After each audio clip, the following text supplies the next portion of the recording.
এত সুন্দর মানুষ রে, এত সুন্দর মানুষ।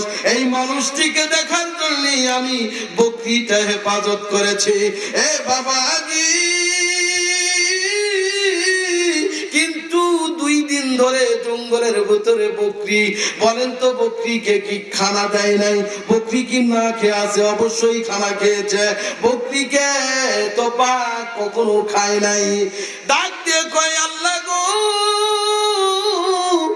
নবীর সাথে একটু কথা বলার মতো বাক শক্তি একটু আপনি দান করেন। জোরে জোরে বলেন আল্লাহু আকবার। হাত তুলেন, হাত তুলেন, লিল্লাহে তাকবীর। আরো জোরে লিল্লাহে তাকবীর। যখন তোমার কেউ ছিল না তখন ছিলেন তিনি, এখন তোমার সব হয়েছে, পর হয়েছেন উনি। আবার যখন তোমার কেউ রবে না তখন থাকবেন আল্লাহ পাক।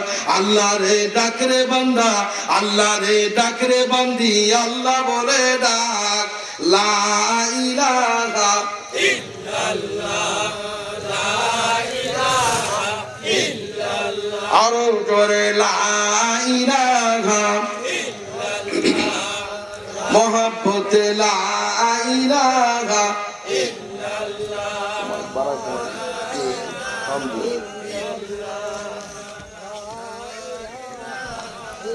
নয়ন ভরে কে দেখবে? ওই যে কয়া ভুলে গেছে। আমার এক মুসল্লি আমার করছে, হুজুর আত্তাহিয়াতু সূরা না কোন তো? আত্তাহিয়াতু সূরা আবার কোন পাইলেন আপনি? মাঝে মাঝে কোরআন শরীফ তো 90 পারা হয়, এটা তো বুঝতেছেন। আমি চিন্তা করলাম, আত্তাহিয়াতু সূরা নামে কোনো সূরা নাই, 30 পারা কোরআনের হাতে দাম, কিন্তু আত্তাহিয়াতু নামে সূরা তো পাইনি কোনদিন। চাচা এই সূরা কই পাইলেন আপনি? কই না, নামাজে পড়া লাগে না। দেখুন পারে ওটা সূরা তো না, দোয়া। কোন চাচা আপনার বয়স কত? কয় 65 পার, 70 হয় নাই, কাছাকাছি। সেই সুন্দর মানুষ, বিশ্বাস করে সেই সুন্দর মানুষ, চেহারা শুরু সাদা টকটকা। দেখলাম চাচা নামাজ পড়েন? কয় হ্যাঁ পড়ি।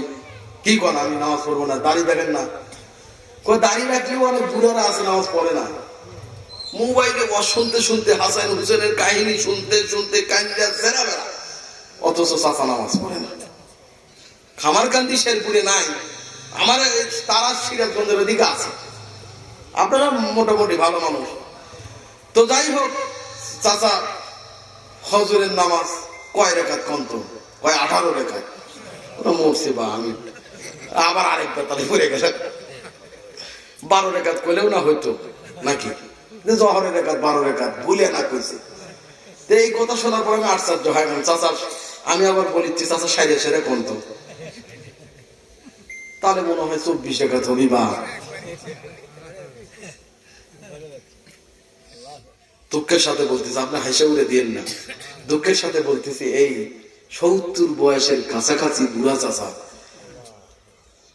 নামাজের ভিতরে ফাতিহা পর, সূরা কেরাতের পর তাশাহুদে বসতে হয়, তাশাহুদ পড়তে হয়। এটা হচ্ছে একটা দোয়া। 70 বছর বয়স পার হয়ে গেছে, এই বুড়া চাচা জানে কোন নামাজ কয় রাকাত, এটা পর্যন্ত জানে না। চিন্তা করছেন কি? এরকম আছে না নাই? সেই সুন্দর মানুষ, পাকা দাড়ি, কিন্তু কিচ্ছু জানে না, নামাজই পড়ে, মুখ বেঁকা করে চলে যায়। এক বড় ভাই আর ছোট ভাই, আরেকটা গল্প মনে পড়ছে, বলবো কি? টাইম দিতে রাজি আছেন তো? আরেকবার আল্লাহ দেখান তো হাত, লিল্লাহে তাকবীর। ওয়াজ তো কেবলই শুরু, কি কন? তো এক বড় ভাই বড় কষ্ট করে ছোট ভাই লেখাপড়া করেছে, বিদেশে পেতে দিচ্ছে। যেমন ধরেন সৌদি আরব, সৌদি আরব থেকে আসছে, এই বড় টুপি, পাগড়ি, চশমা একটা চোখে, ডাইন হাতে ঘড়ি, বাম হাতে আর মানায় না, ডাইন হাতে মশান আছে না, বাস জুব্বা একটা লম্বা পায়ের তালা পর্যন্ত দিছে। মানুষ মনে করতেছে এই ব্যান বড় হুজুর হয়ে যাচ্ছে পারি, আছে না নাই? এরকম আমাদের আপনাদের এলাকায় নাই, আমারও ওদিকে আছে। টুপি দেখলি জুব্বা গায়ে দিলে মনে হয় বড় হুজুর, আছে ওই হুজুর, হুজুর আছে না? এইরকম একটা হুজুর হয়ে যাচ্ছে, কিন্তু ও তো মাদ্রাসাত করে যায় নাই বিদেশে, গেছে চাকরের মতো কাজ করার জন্য। কিন্তু ওই দেশের হয়তো এরকম পরিবেশ, ওই পরিবেশে সে পরিবেশে দেশে চলে আসছে। এখন বড় হুজুর করে মনে করে দাওয়াত খাওয়ানো শুরু করছে। আমার বাড়ি আপনার দাওয়াত, এত বড় খপ্পর চপ্পর হুজুর হলে দাওয়াত কিনে না মানুষ, দাওয়াত কিনে।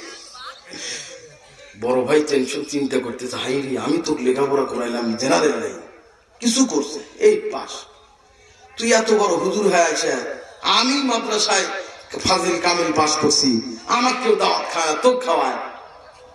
হিংসা ধরে গেছে, আছে না ভাই ভাই হিংসা, ভাই বোন হিংসা শুরু হয়ে গেছে।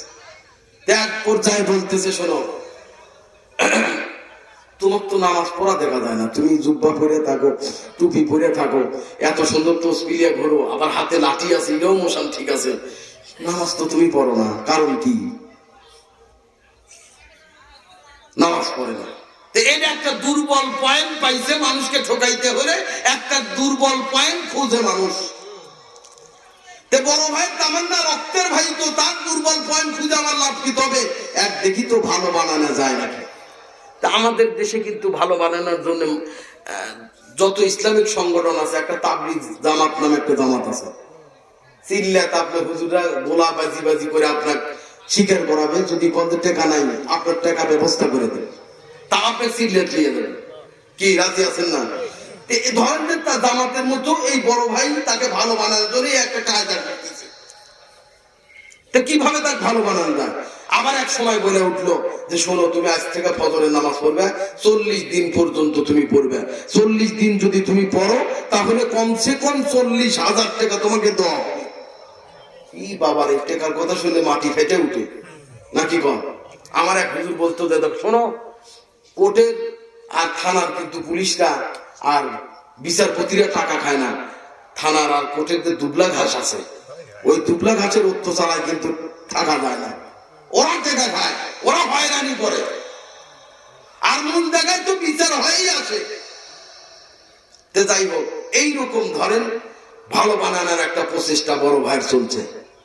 এক পর্যায়ে 40,000 টাকা যখন দেওয়ার কথা শুনছে, লাভ দিয়ে উঠছে, হাই সর্বনা, 40,000 টাকা, ঠিক আছে আমি আজ থেকে নামাজ পড়া শুরু করলাম। বড় ভাই বলতেছে, নামাজ যদি কেউ পড়ে, রাসূলুল্লাহ সাল্লাল্লাহু আলাইহি ওয়াসাল্লামের হাদিস, যদি চোরও হয় নবীর কাছে আসছে, আমি তো চুরি করি, আমি তো জেনাকারী, অমুক তমক, ইয়া রাসূলুল্লাহ আমি তো নামাজ পড়ি না, রাসূল বলছে তুমি নামাজ পড়তে থাকো। কারণ নামাজ এমন একটা সম্পদ, যেই সম্পদ যদি মানুষ সেজদা দেয় সরাসরি আল্লাহর সাথে কানেক্ট হয়। আল্লাহু আকবার। আর আল্লাহর সাথে প্রেম করার মাধ্যম হলো সেজদার মাধ্যম, সেজদা ছাড়া কখনো আল্লাহ পাওয়া যায় না। তো উনি বলছে যে তাহলে নামাজ পড়তে বললে তাহলে নামাজই তাকে ফায়সা বিভিন্ন কাজ থেকে বিরত রাখবে। তো 40 দিন যখন পার হয়ে গেছে, তখন বলতেছে, দাদা কি কথা কন না কি? হ্যাঁ ভুলে গেছেন নাকি? টাকা দাও, 40 দিন নামাজ পড়ছি। তোমরা কিসের টাকা? কয় কিসের টাকা? কয় তুমি না করলে হুজুর মানুষ, তুমি না করলে যে আমি 40 দিন নামাজ পড়লে 40,000, প্রত্যেক দিন 1,000 করে টাকা দিবে, 40 দিন পড়ছি 40,000 টাকা আমাকে দেওয়া। এখন বড় ভাই বলছে, ইমান আমল ঠিক হয় না। বলছে না, তোমার কোনো টাকা দেওয়া হবে না। বলছে, ও হুজুর মানুষ তো ঠকাইছ, আমিও তোমাকে ঠকাইছি। 40 দিন নামাজ পড়ছি, এক তো উজু করিনি। কি করছি? 40 দিন নামাজ পড়ছি, এক তো উজু করিনি, তোমাকে আমি ঠকাইছি। আমি জানি মওলানা মুন্সি মানুষকে ঠকা। আসলে আপনাদের কি ঠকানোর জন্য বলছি না লাভের জন্য বলছি? লাভের জন্য। সরাসরি আল্লাহর সাথে সম্পর্ক হবে। কিসের মাধ্যমে? আমলের মাধ্যমে। আমল ছাড়া ওই আমলটা কিন্তু রাসূলের তরিকা অনুযায়ী হতে হবে, তাহলে ওই আমলটা গ্যারান্টেড হবে, তাছাড়া গ্যারান্টেড হবে না। আরেকটা গল্প বলবো, কি সময় দিতে রাজি আছেন? আপনারা মনে হয় জানেন এই ঘটনা, তারপরেও বলি। নানা নাতির কাহিনী জানেন? করতোয়া নদী আছেন আপনার? নানা নাতির বাড়ি করতোয়া নদীর ওপার, এবার হচ্ছে খামারগঞ্জ।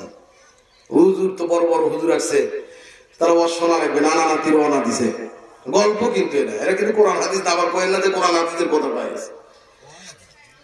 নানা নাতি শোনার জন্য আসছে, হুজুর তো বসান দিচ্ছে যে ফরজ তরফ করবে না কখনো।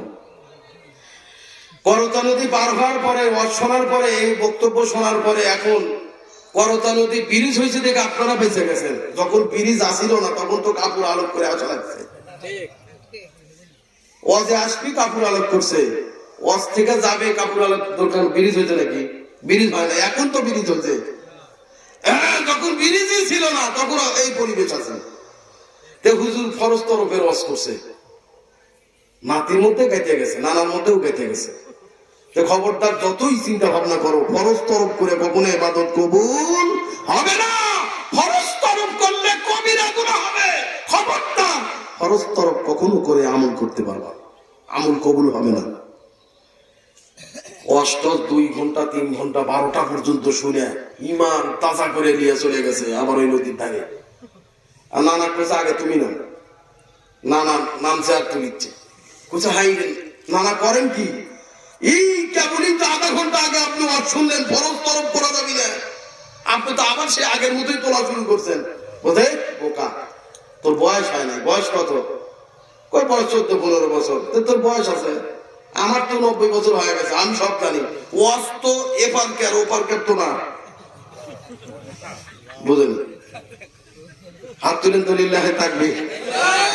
ওয়াজ কোন দিকে? এপারের ওয়াজ, খামারকান্দির ওয়াজ, ফুলবাড়ির ওয়াজ না। এপারের ওয়াজ এপারই থাক। তার 12টা পর্যন্ত কিন্তু ইমান আমল ঠিক না হওয়ার এই একটা কারণ। কথা বলেন ঠিক কিনা? বন্ধু না না, রসিকতা করার জন্য আপনাদের বলছি না, দেখি না আপনাদের একটু মনোযোগী হন কিনা। এ বাবা গো, আমল তরিতা যা আপনাদের হয় কিনা। এ পর্দার আড়ালের মা বোনেরা, নবীজি মুহাম্মদুর রাসূলুল্লাহ এমন একজন নবী, যখন দোয়া করতেন সরাসরি দোয়া আরশে আজিমে পৌঁছায় যাইত। রোগীর জগৎ থেকে শুরু করে রুহের জগতের আপনাদের নতুন নতুন বয়ান আমি শোনাইতাম, কিন্তু আজকে তো সময় নাই। জানেননি গো, রুহের জগৎ থেকে পৃথিবীতে যত সেজদা করেছে, যত সেজদা করেছে, সবচাইতে বেশি সেজদা আখেরি নবী মুহাম্মদুর রাসূলুল্লাহ সেজদা দিয়েছে। এতটা সেজদা পৃথিবীর ভিতরে কোন নেককার পরহেজগার ইমানদারেরা দিতে পারে নাই, যা আখেরি নবী এতটাই সেজদা জমিনের ভিতরে দিয়েছে। কোথায়? সেটা হলো সরাসরি বাইতুল্লাহ শরীফে, আল্লাহর ঘর মসজিদে। আল্লাহর ঘর মসজিদের জন্য এই মুহূর্তেই কিন্তু আমরা বাইতুল্লাহ শরীফের উত্তরসূরি হয়ে আমরা খাস নিয়ে এখানে বসে আছি। কথা বলেন, বাইতুল্লাহ শরীফের এত দাম। বাইতুল্লাহ শরীফ সম্পর্কে বয়ানও করতাম, কিন্তু আজকে সময় নেই, অন্যদিন করব। বন্ধুগণ আমার শোনেন, আখেরি নবী মুহাম্মদুর রাসূলুল্লাহ এমন একজন নবী গো, যেই নবীর সোহবত পাওয়ার পরে আবু বকর ওমর ধন্য হয়ে গেছে। এমন একটা বোনাস তারা পেয়েছে গো, মৃত্যুর আগে আগে আবু বকর ওমরের লাকে জান্নাতের ঘেরান এসে যায়। আবু বকরকে বলা হলো, ওমরকে বলা হলো, রে ভাই তোমাকে মৃত্যুর আগেই তো জান্নাতের সার্টিফিকেট তোমরা পাইলা, সরাসরি মায়ার নবীকে তোমরা অনুসরণ করেছ। মেরাজের কিতাবের ভিতরে আপনারা দেখবেন, মেরাজের বয়ানের ভিতরে আসছে, বলে ওমর আর আবু বকর, ওসমান, আবু তালহা, এই সমস্ত সাহাবীর জীবন আমলের জিন্দেগি নিয়া যদি তোমরা আমল করতে পারো, নবীকে তারা দেখে আমল করেছে, তোমরা না দেখে আমল করবে। ওমরের আমলের কথা শুনে আমল করা শুরু করবে, আবু বকরের আমলের কথা শুনে যখন আমল শুরু করবে, আবু বকর ওমরের সাথে তোমরাও সরাসরি আল্লাহর জান্নাতে চলে যাবে। এই ওমরের সম্পর্ক আল্লাহ আল্লাহর নবীর সাথে, আর নবীর সম্পর্ক স্বয়ং আল্লাহর সাথে। আল্লাহর সাথে যখন সম্পর্ক হলো রে আমার বন্ধু, আল্লাহর নবীর উপরে সরাসরি আল্লাহর কালামুল্লাহ দান করেছে। ইন্নামাল মুমিনুনা আল্লাযীনা ইযা যুকিরাল্লাহ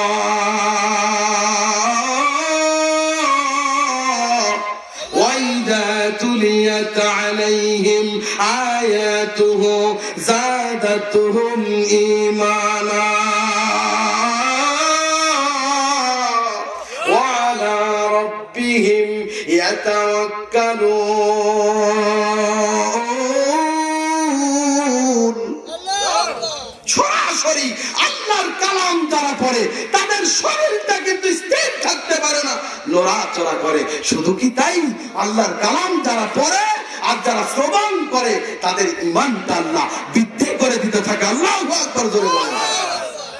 এমনকি নবীকে এত ভালোবাসে আরেকজন সাহাবী, নাম হলো, একজন সাহাবী নবীকে এত ভালোবাসে, নাম হলো জাবের রাদিয়াল্লাহু তাআলা আনহু। নবী যখন তায়েফবাসী চলে যাবেন, ওই সময়কার যুবকরা নবীকে আর বুঝতে চায় না, নবীর সম্পর্কে তারা বুঝতে চায় না, নবীর সম্পর্কে তারা কোনো গুণগান বুঝতে চায় না। নবীর শত্রু হয়ে গেছে, নবীকে মারে, আঘাত করে, রক্ত ঝরায়, তারা পান পিছুর করে দেয়।